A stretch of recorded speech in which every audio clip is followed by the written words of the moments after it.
स्वामी जी, विदेशों में मैदा और पैक्ड फूड का बहुत प्रचलन है। भारत में ये बिल्कुल भी नहीं था, लेकिन धीरे धीरे करके भारत में भी ये बढ़ता जा रहा है।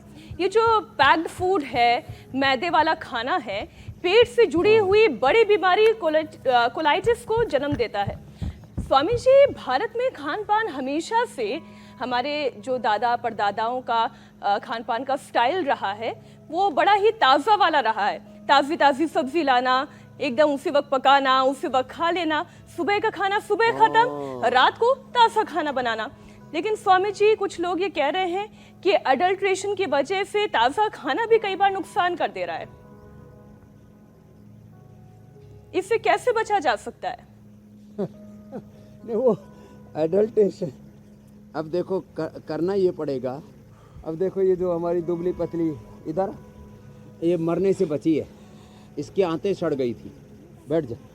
और हालात इसकी ये थी कि ये रोती भी आई थी, अब तो दोबारा आई है 10 लोगों को लेकर के कि चलो मैं बच गई, अपने पति के साथ बच्चे के साथ आई है कि तुम भी बच जाओगे।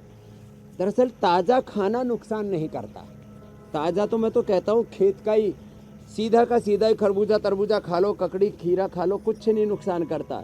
ये जो दिल्ली एनसीआर और बड़े बड़े महानगरों के चारों तरफ जो साग सब्जियाँ पैदा होती है ना, ये सारी शहरों के गंदे पानी से पैदा होती है, और वो 2 दिन रखो सड़ने लगती है सब्जियाँ, लौकी तोरी।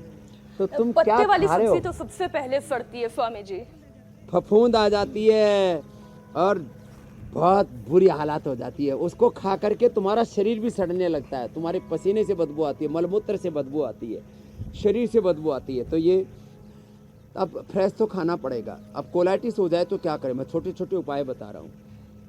एक तो इसबगोल ले लो, इसबगोल कोलाइटिस के लिए बड़ा अच्छा होता है, इसबगोल का सेवन करो। दूसरा बेल का सेवन करो, ये बेल भी बड़ी अच्छी है, यहाँ पर भी रखी है, पीली पीली पकी हुई बेल है, ये बड़ा अच्छा काम करती है। और फिर उबला हुआ सेव, अनार बड़ा ज़बरदस्त है, और घी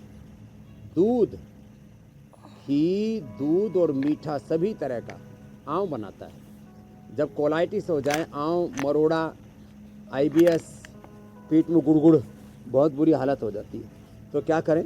तब घी, मीठा और दूध बंद कर दे। दही छाछ उसमें औषध का काम करता है। अब देखो, चीज़ तो वही, दूध से ही दही छाछ बनता है। दूध पियो तो जहर का काम करेगा, और दही छाछ औषध का काम करते हैं कोलाइटिस से। कब्ज रहने पर दूध पिलाते हैं, और कब्ज होने पर तो गर्म दूध में इसबगोल, और कोलाइटिस होने पर, IBS होने पर जो है वो दही छाछ के अंदर इसबगोल देते हैं। खाली पेट कोलोग्रिट खाने के बाद कोडजारिस्ट कुटस घनवटी और चित्रगादी वटी मुंह में चुसा देते हैं, और ये पिंडली थोड़ी दबा देते हैं। ये बड़ा अच्छा काम करती है। तो ये छोटी छोटी बातों का ध्यान रखना पड़ेगा, तो कोलाइटिस की प्रॉब्लम नहीं होगी। ज़्यादातर लोगों को फिर गैस बनती है। तेरे को क्या बनता था? ओ, टेनिस एल्बो। और ये तो अब ठीक हो गया?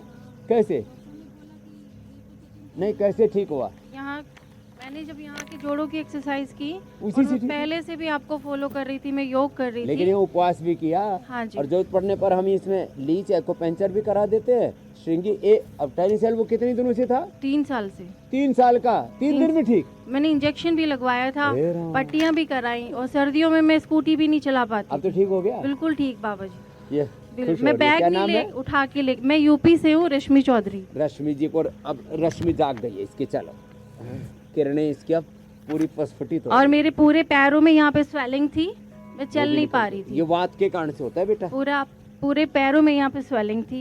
इसके लिए उपवास बड़ा अच्छा काम करता है। ये सब लोग सुन लो, और एक कपाल भाती करो, चलो, ये बड़ा अच्छा है। धीरे धीरे, जिनको कोलाइटिस है उनको धीरे धीरे करना चाहिए। कब्ज है उनके लिए कोई दिक्कत नहीं, कोलाइटिस वालों को धीरे धीरे करवाते हैं। अच्छा स्वामी जी, जल्दी से एक और विषय में ले लेती हूँ।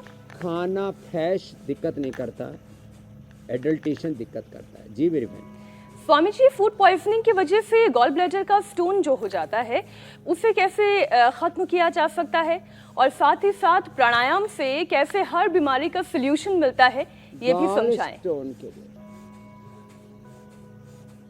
गाल स्टोन के लिए तो पत्थर चटा, और वैसे भी हम जो गोखरू कुलथ इसका काढ़ा पिला देते हैं, जो गोखरू और कुल्थ उसका पानी, और लिथोम तो गाल स्टोन हो या किडनी स्टोन हो, और प्राणायाम तो गाल स्टोन हो, किडनी स्टोन हो, पेनक्रियाज में स्टोन हो, गले में स्टोन हो, हार्ट में ब्रेन में कैल्सिफिकेशन हो, सारी जो भी अनवांटेड चीज़ें कहीं बढ़ जाती हैं सब खत्म। और सुबह धूप में बैठना, जैसे आज धूप में बैठे हो ना, थोड़ा हाँ, इसको तो ऐसे लग रहा है जैसे कॉस्मेटिक लगा दिया और लाल लाल हो गई। अच्छी बात। तो धूप में बैठना, और धूप में बैठ कर के 45 मिनट्स, 80% लोगों को vitamin D, B12, calcium, iron, omega, बहुत तरह की डेफिशिएंसी है, वो भी दूर हो जाएगी। सुबह सुबह इंडिया टीवी पर पूरा इंडिया, पूरा भारतवर्ष, आर्यावर्त देश योग कर रहा है। Kapalbhati, liver, kidney, spleen, intestine, pancreas, uterus, ovary, prostate, पूरा इंटरनल सिस्टम, मूलाधार से सहस्रार तक अंत चक्रों का जागरण प्रारंभ हो जाता है। और अनुलोम विलोम से तो सारे सेल, टिश्यू, ऑर्गन सारे रिज्यूमिनेट होने लगते हैं। तो ये धीरे धीरे करने से पूरा रूपांतरण। आज वो हमारे यादव साहब क्या रहे थे, धर्मेंद्र यादव, तो महेंद्रगढ़ से रेवाड़ी के पास, तो आंखों की रोशनी पूरी चली गई, ब्लाइंड का सर्टिफिकेट दे दिया एम्स ने, और पोलियो भी ठीक कर लिया, उसका मेदांता का सर्टिफिकेट, पूरा अपंग, हैंडीकैप, और आंखों से दिखना 100% बंद, और वापस अब 100% दिखने लग गया अनुलोम विलोम करने से। क्या जबरदस्त चीज है, इससे ब्रेन, अब स्वामी जी प्राणायाम की जिम्मेदारी हम तीनों यहाँ पर उठा लेते हैं।